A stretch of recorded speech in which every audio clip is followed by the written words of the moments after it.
બરોડા ડેરીની ચૂંટણી પહેલા ભારે ગરમાવો છે। કેટલીક દૂધ મંડળીઓમાં બોગસ ઠરાવ થયાના આક્ષેપો કરવામાં આવ્યા।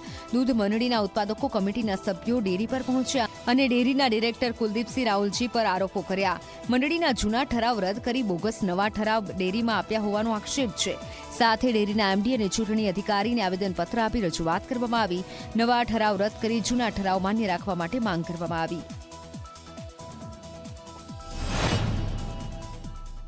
અમે ડેરીમાં 25/7 છેલ્લી તારીખની અંદર સમય મર્યાદાની અંદર એક ઠરાવ ઇન્વર્ટ પણ કરાયેલો છે।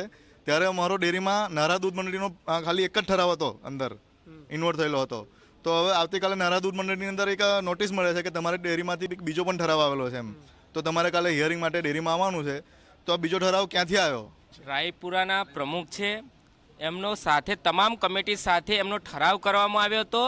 હવે રાયપુરાના કમિટી સભ્યોને બીજા કોઈને ખબર જ નથી અને બીજા કોઈ ભાઈનો પણ અહીંયા ઠરાવ આવ્યો છે, તો એવા વાંધો લઈને એમને આવ્યા છે। એમને હિયરિંગમાં આ લોકોએ બોલાયા છે, સાથે એમનો વાંધો પણ એ લોકો રજૂ કરે છે।